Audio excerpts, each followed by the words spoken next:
Okay, so in this tutorial, we're going to learn how to apply a noise reduction screen. Now basically what that is it's going to put just a filter of noise over our image, and what that is going to do is it's going to make our game screen more dynamic, and instead of being a static image the entire time, it's going to have basically an amount of variability to it.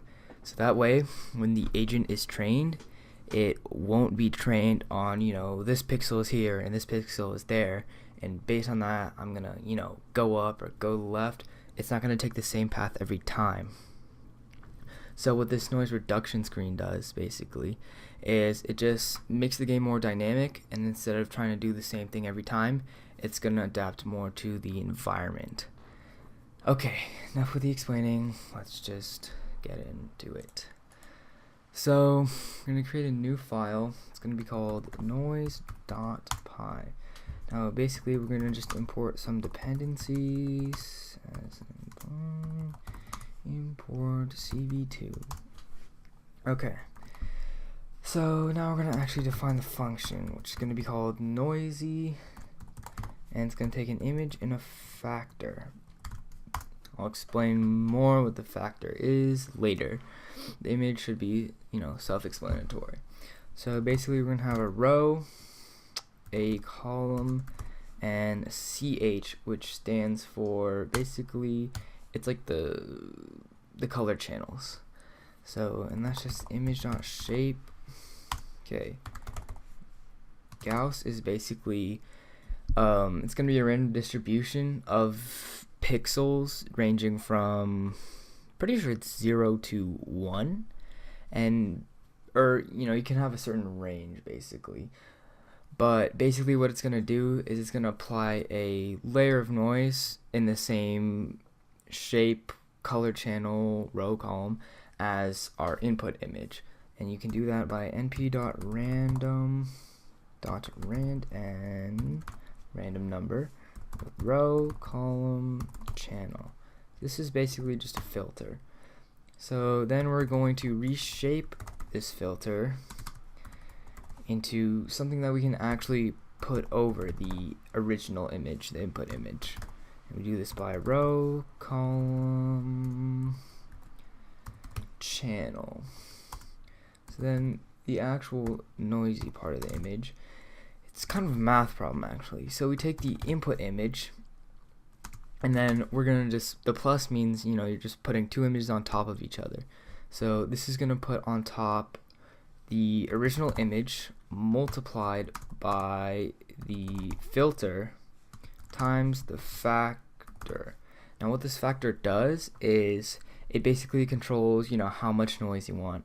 So say I want a little bit of noise, I put the factor to point, say 0, 1, and that filter, each pixel would be diminished greatly, by a factor of 1 in 100. And if I wanted a lot more noise, I could put like 2 or 3, and it would multiply all of the noise by 2 or 3. So it's gonna make more sense when you see the actual images and we do some tests. But yeah. Okay, then this is the actual function. Now we have to make another file. We'll call it noise test.py. Okay, now what we're going to do is we're going to import noise, import cv2, import numpy as np. Okay, now we're just going to read an image that I already have saved. It looks like this. It's just a simple stock image from Google Images, blah blah blah. Image is cv2.im read. Basically the image is read with this function. Okay, it just converts it into a matrix, and then you can show it later on. I'll show you how to do that in just a second. There we go. Okay, now the image is equal to, this is where we apply the actual function to it. So it's going to be noise.noisy image, and for now we'll just put a scale factor of 1, so it's just going to be, however it shows up. So cv2.imshow image. So basically this is going to bring up a new window of our new image after all the filters have been applied to it. This is just going to be the name of the actual window, and this is the data that it's going to display. cv2.wait key. Basically what this says is that the wait key is 0. So if you press 0 on your keyboard, then it's going to run this function, which is destroy all windows. Okay, and then it'll just close the actual new image. So everything looks good. We'll just run it now. Python noise test. Okay, noise has no attribute noisy. Noise, there we go. Okay, so as you can see, this image is a lot more blurred now.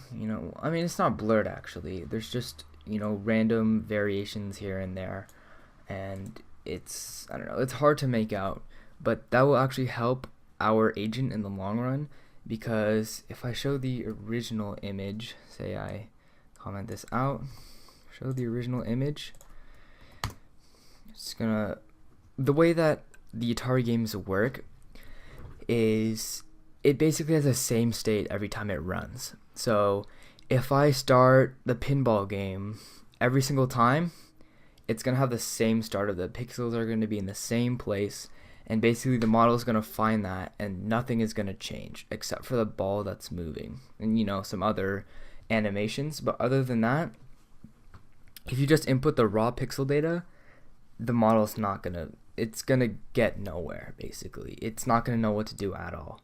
Now this goes into a level of mathematics that are much beyond the scope of this video, but yeah, I mean, that's just the general gist. The adding noise just makes it more dynamic.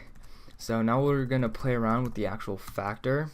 So 1 is just the regular factor. Say I want less noise, I can do 0.5, which is gonna cut that noise in half basically. So as you can see, everything is more spread out. The original image is more clearly seen, and yeah. Now we're gonna do something crazy, like say 10. This is just gonna be a bunch of noise. I mean, at this point, you can barely make out the image. It's not what we want. We want something probably around 0.5. I trained the pinball game on 0.5, and I got pretty decent results. So yeah. Okay, that's about it for this video. See you guys later.